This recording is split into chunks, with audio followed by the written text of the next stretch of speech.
back, listeners, to the Roanoke Presents from Print to Podcast. I'm your host, Liz Long, and today we're diving into a topic that Roanoke takes very seriously: great food, great drinks, and the incredible people who bring our hospitality scene to life. In this year's annual Dining Awards, as voted on by you, one name rose straight to the top: Brittany Browning, the Platinum winner for Best Bartender in Roanoke City, and our cover star for our November-December issue. If you've ever walked into Martin's downtown, there's a good chance Brittany's the person who made you feel right at home, whether it was through a perfectly crafted cocktail, a warm conversation, or simply her ability to make you feel seen. But what truly sets Brittany apart isn't just her creativity or skill behind the bar. It's her story, her resilience, and the way she transforms connection into craft. Born one-handed, she's never let that define or limit her. Instead, she's turned it into a defining part of her approach, inspiring patrons, colleagues, and even perfect strangers who see her work with both grit and grace. Brittany, I am so excited to welcome you to the show. Thank you for being here today. Thank you so much, Liz. Very excited. Congratulations on your Dining Awards. I have to say, so funny story is I got an email just before the Dining Awards actually opened, just raving about you. And to no surprise. And so it was talking about the work that you've done and continue to do and your story. And I knew right away you would make an excellent profile. I had you on my editorial radar for 2026 way ahead before you even realized. So I saved the email for future editorial consideration, but as soon as we closed the votes, I saw your name rise to platinum. I mean, I'm talking hundreds of people were ready to cheer you on. And so I knew there was simply no way I could not interview you, and it was just perfect opportunity and timing that you were able to be on our cover. Thank you, first of all. Thank you. For the time that you gave us for that. Absolutely. So how does it feel to be named the Platinum winner for Roanoke City's Best Bartender? It's overwhelming. Yeah? Yeah, it's amazing. What does that recognition from the area mean to you? It's so just unbelievable, and it means so much to feel like I inspire people and just to be seen and recognized and know that other people have recognized that as well. Yeah, I love that. So let's go back to the very beginning. What first inspired you to get into bartending? So ironically enough, I didn't even start really as wanting to be a bartender. It happened by accident. Okay, as most good stories start, sure. I actually applied as a bartender as a joke, thinking that I wouldn't even become a bartender, and then I ended up getting the job, and it just kind of went from there. Joke's on you and grew, huh? Yeah, pretty much. When did you maybe realize that something deeper with bartending, it was more than just making drinks, that you really connected with it? I honestly think it was right away. Yeah. Because when I started, I'd never even really been in a bar. I started when I couldn't even drink yet. I was like 19. So I love that. So I quickly realized it was more about speaking to people for me and like the connections I made with people. So I love that. I actually learned the craft much later on. Well, that always seems like the hardest part to me, like all the math and the measurements and like the flavors that you get. And we'll talk about that in a minute. But, thinking about, I got to interview you for this story, and it was such a pleasure. And you had mentioned that connection is everything behind the bar. Yeah. And so I was wondering how you approach making people feel so very welcome. I just tried to listen to people about their day, relate to them, listen to anything they might have to say, good, bad, whatever. Try to be relatable, kind, I love that. I think there might be a stereotype, and maybe that's a correct assumption, that bartenders are extroverts. Do you feel that that's true? No. No? No, not at all. Tell me more about that. I'm actually an introvert myself. Me too. I'm like an extroverted introvert. I'm really only extroverted in my job. Perfect. So. And then the rest of the time, you're just like hanging out with your wife and like pretty much cozying up. I love that. Yeah.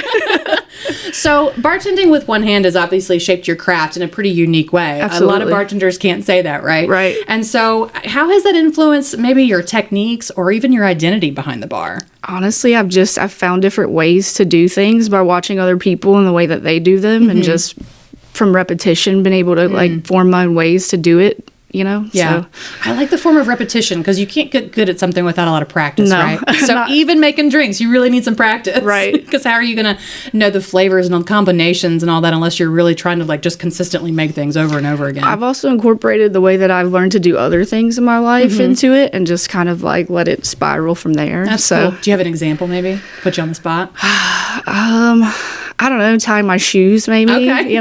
Like when I was a kid, I had to work pretty aggressively to learn how to do that. And so, but I had to do it differently. Yeah. So in watching other people and the way they do it, I've been able to kind of like form my own, approach to it. So I've done that with bartending as well. But I love that, because it's not like, I love a Velcro shoe, right? Like that's the easy thing. But like, and you could totally do that, and there's not a thing wrong with that. But I love that you were like, no, I'm going to tackle how to do this like the way I want to do it. Absolutely. And it sounds like you've done that like in every facet of your life. Yeah, that's definitely where it started. Well, and that's so funny because when this is going to show my age just a little bit, but when I think about bartending, I think about Tom Cruise and Cocktail. Like, it's so silly. I feel like 100 years old, and I'm not, guys. I'm not.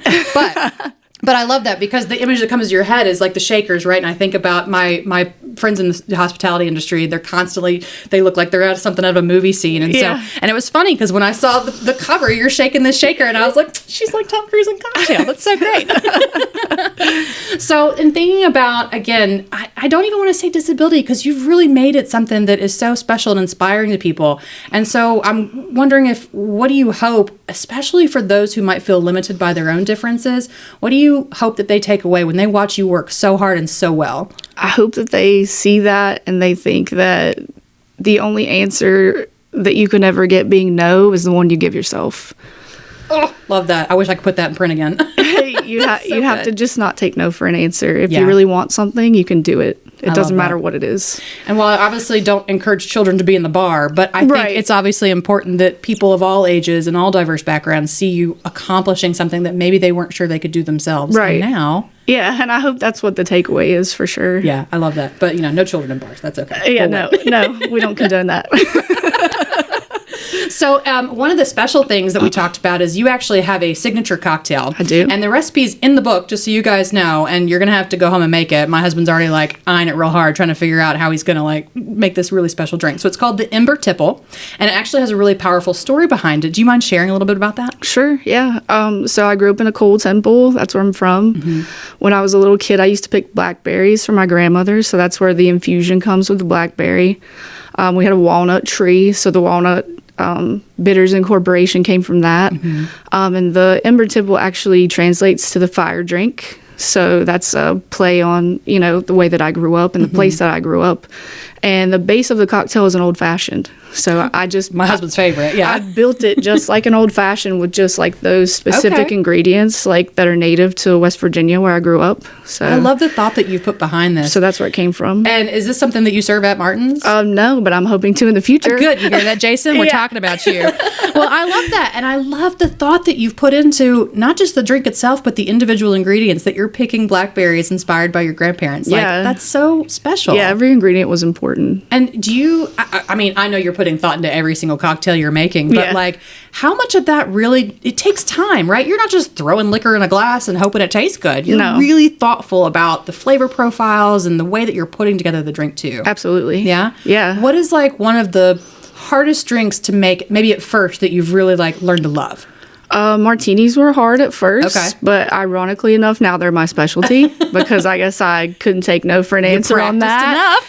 And they ended up being one of my favorite cocktails. Awesome. And now I think they're one of the best things I can make. Okay. So. Out of curiosity, what made it a challenge at first?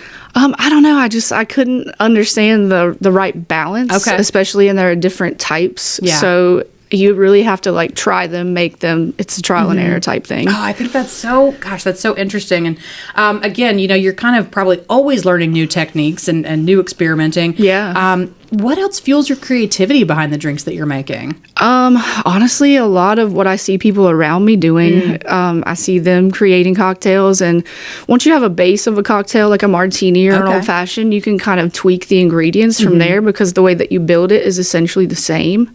So I kind of just go from there and I think what would be a good flavor to change this out for or that out for. And then you just kind of build it and see if it tastes good. Well, and it's not unlike a chef, right? Like thinking about seasonality and like what's going to taste well together and like all the different flavor profiles. It's very much like that in drink form.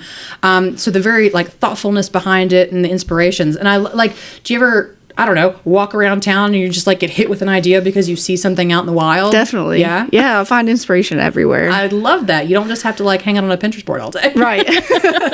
Are there any particular ingredients or flavors that you especially love to work with, either in general or maybe right now in the moment of seasonality? I love espresso martinis right now. That's a classic, right? Yeah, and everyone else in the season also love them. Yeah. So I'm making many of those. Yeah, I guess so. Yeah. So again, this is our November episode, so Right. it's just getting colder. Yeah. It's time for getting cozy, warm flavors. I love making them, and I love seeing people love it when I make it. Yeah. So, yeah. Oh man, that's awesome. So what is we're talking about that espresso martini, but what's a favorite drink to make maybe in spring or summer when you're looking for something maybe lighter or clear, or what do you think? Maybe Cosmos. Okay. That's kind of Another still classic. in the martini family, but it's Yeah. a little lighter. Sangrias are always great, like a light white wine sangria. Okay. Out of curiosity, what's your least favorite drink to make? Jason will hate me for this one, but we have a drink right now, one of our specialty cocktails at work, and I hate to make it. Just super detailed? It's super detailed, and it's not even that detailed. It's just a lot of ingredients. Yeah. So it's like the bane of my existence. I'm going to need 10 minutes to put this thing together. Right. I'm like, okay, I see it on the ticket, and I'm like, Yeah. okay, it's going to take me a moment. I'll be right back. Especially when you're in the weeds, right? Right. Like if you're in the And middle I'm of always in the weeds. You're a bartender. You're always in the weeds. Yeah. Always. I worked at Local Roots 1,000 years ago back, and so that was how I got my introduction into hospitality. Okay. And I loved it, but I knew immediately there was no way I could be a bartender because I would just panic under the chaos. That's the key, is to not panic. Well, I like that. Let's talk about that for a minute. Like, Yeah. how do you handle when you've got 50 drink orders from the bar and then you've got, your receipts plugging out of the machine Right. from the tables? Like, how do you center yourself? I try to just take it one thing at a time. Fair enough. Especially when at Martin's, we get a line that's like 4 people deep. Yeah. So I try to just keep my head down and focus on what I'm doing. And I'm like, just don't look up. Yeah.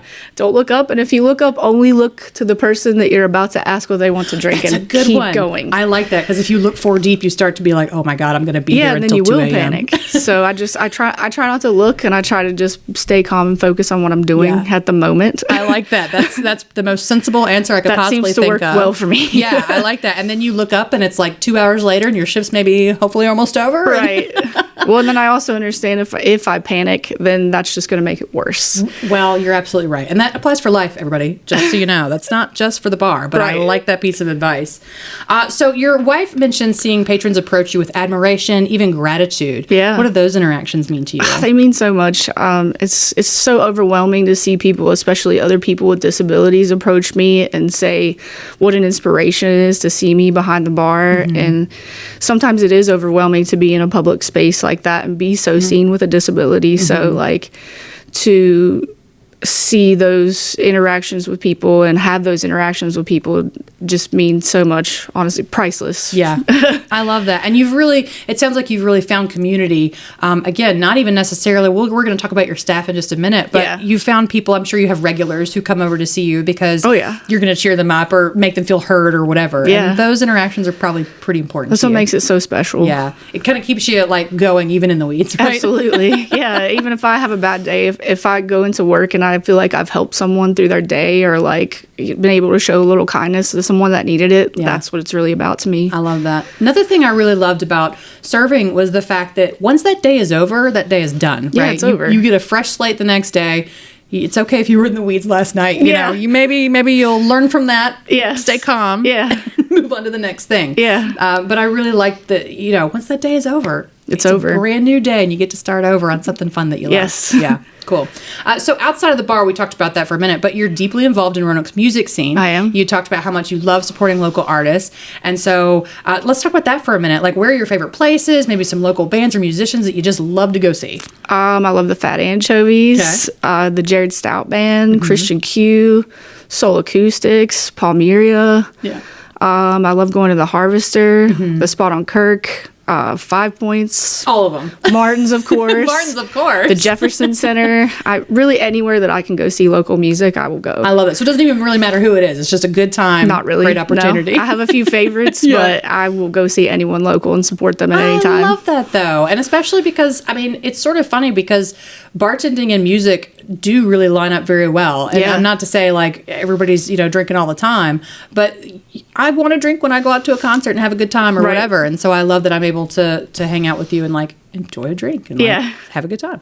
And maybe that passion even influences your work or sparks your creativity behind the bar, too. Definitely. Yeah? Yeah, the music keeps me motivated. That's one thing I love about working at Martin's. As soon as the music starts, I feel like I go faster. Yeah. I feel like I do better. I love like that.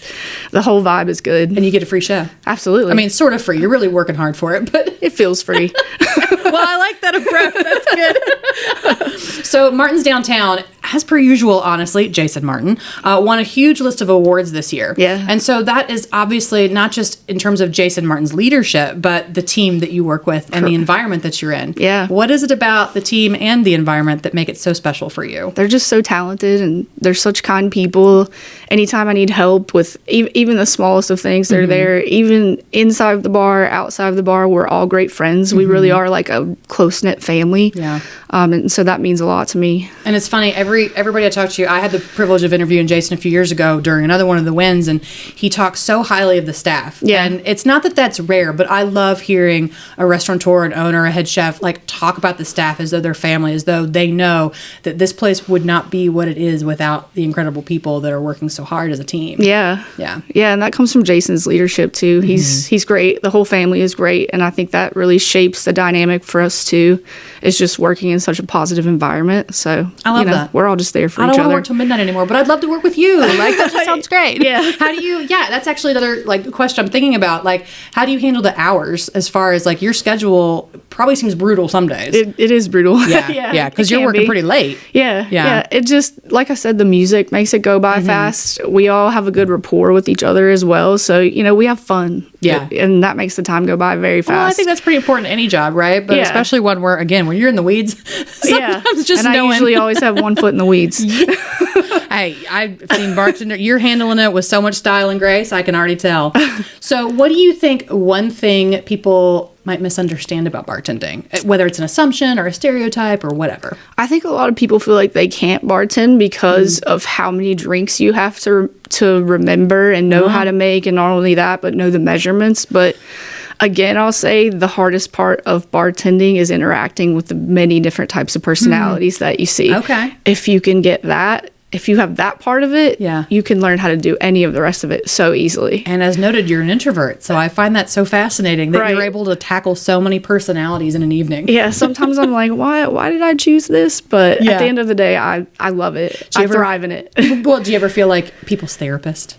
Yeah, but I kind of like that, honestly. I enjoy that. I enjoy hearing about people's day and feeling like I can help them, even if just a small thing. Yeah. I can't remember what show it was, but he was at the bar and the bartender was complaining about something. He's like, man, you're supposed to be listening to my problems. Like, what are you doing complaining to me? And I thought that, and I thought of you. It was recently, and I thought, gosh, Brittany's probably a therapist to so many people in this town without them realizing it. I mean, they kind of are that to me, too, as well, especially the local regulars that come in, I can tell them about my bad day as much as them. So it's a two-way street. Well, you're clearly connected to them. I'm telling you, I had the email. I had it in the back of my head. I was like, man, I'm going to reach out to Brittany in 2026. It's going to be amazing. We're going to talk about what she does.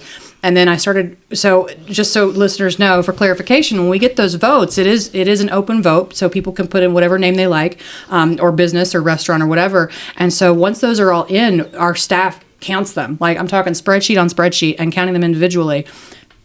You can't see me on YouTube. I am counting down the hundreds of votes for Brittany Browning. I'm telling you, it was amazing, and I thought that is amazing. That's the perfect opportunity to interview you. So I just want you to know, to emphasize, you are totally making an impact on people, because I don't think people would come out for you like that if they didn't absolutely adore you and appreciate what you're doing for them. That means so much, and it makes it all worth it at the end of the day. The long hours, the stress, all of it. Well, I sure appreciate that. And so going back to drinks maybe for a second, an underrated ingredient you think people should appreciate in cocktails? Wow, I don't know. I'm like, I work with so many different ingredients. Well, like you mentioned walnut bitters and blackberries just in the Ember Tipple. I can't imagine you have all these ingredients at your fingertips, all these cocktail recipes that you could think of. Like, bitters are a subtlety sometimes, I feel like, in cocktails, but we do incorporate a lot of different types of bitter flavors in our drinks, especially our specialty cocktails at Martin's. And I think sometimes in places that's an overlooked ingredient, but you can use it in so many different ways, and it's subtle. Yeah. So once you learn how to incorporate that, I feel like it makes a huge difference in crafting different depths of flavors in cocktails. Right. And we've talked about cocktails too, but obviously you're talking about craft pours from local establishments. I mean, you probably are on pretty great terms with some of the local brewers around the area too. Absolutely. I mean, this is so much more than cocktails, although cocktails is just an easy way to think about it because it's so fascinating. And like, again, you see just the bartenders on the movie scene. You're like, man, they look so cool. Yeah. Is there a drink order that instantly tells you this person knows their stuff? Yeah. It's not me, by the way. I'm going to go up and go like, give me whatever fruity thing you got and just, I don't know, put something together. Yeah, well, back to martinis. If someone comes up and immediately is like, I want a dirty martini, a hold of vermouth, or, I would like a martini, make it dry. Like, I immediately know, like, you probably drink this and you also know how to make it. Oh, yeah. And you know what it should taste like. Right. Yeah, so it better be pretty good. Absolutely. Well, I'll never be that person, but that's okay. Actually, how do you deal with people like me who might come up and say, I like XYZ flavor and I don't know what else? I love it when people do that. Do you? It's one of my favorite things. Then I'll see you next week. I love to pick drinks for people. Okay. If you just tell me what base you want, I'm like, I got you. I'll make you something you'll love. So basically, I come to you and say, I love vodka and fruit. Like, that's what I know. Yeah. Right? What would you do with that? I'd probably make you a shooter or some kind of fruity. Oh my God. Okay. I'd probably make you some vodka. She's hardcore. With some juice mixer, you know? All right. We can do that. I'll see you next week. So maybe, is there any moment behind the bar that has really stuck with you over the years, whether it's meaningful, memorable? There have been, not really specific, but mostly just the other people with disabilities who have approached me and really like gone out of their way to say, hey, you don't know how much it means for us to see you standing here.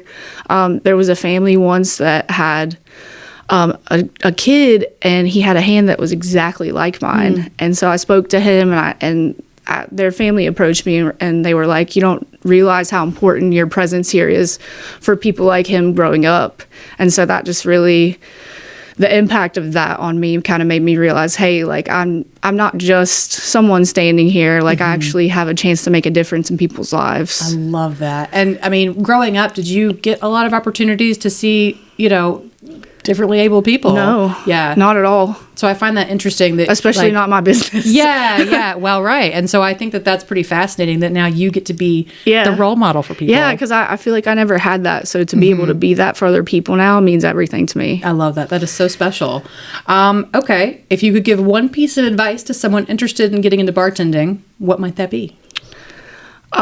Just study your drinks. Yeah, practice is what I'm hearing. Study your drinks and be good with people and be patient. Like patience is the number one thing I can say. Like if you're not a patient person, and really I'm honestly not the most patient of people, but I've learned it. You just told me you therapied like half Roanoke. But I learned it. You know, I didn't start out that patient. Yeah. But work on your patience and staying calm. And the only way you get out of the weeds. Yeah, that's the only way you get out of the weeds. Patience and calmness is what you need. I love that, though. And again, talking about, like, I don't think I could do it. Not because of the measurements, because you just told me I could learn how to do that. It's easy. The patience is, that's the problem for me. The patience and the calmness is what you absolutely need. And the ability to connect with people. If you're already good with people, bartending would be an easy thing to step into. Yeah, and I really do appreciate that you are an extroverted introvert. Yeah. Because again, I think the assumption is if you're a bartender talking to everybody all night long, that's what you do. Yeah. And like maybe you as an introvert, like, okay, I'm done with my shift. I'm out of the weeds. It's time to go home and not speak to anybody except my wife for the next I need to recharge my battery for about 48 hours. Right, exactly. Especially on like a busy Saturday night. Oh my gosh. Most definitely. Do you think Saturday's like your busiest night? Yeah, Friday and Saturday. I don't know. Thursdays for us at Martin's can be really busy too. So for us, I think it's Thursday, Friday, Saturday a lot.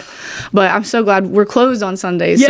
So I get that day. Mandatory recovery I get that period. Sunday day to recharge usually if I don't have anything going on. Good. What do you like to do? Again, we talked about music, but what are you doing in your downtime outside of that? I play video games. Oh, me too. Okay, good. We'll talk about that later. Okay, nice. Yeah. We'll go off mic of that.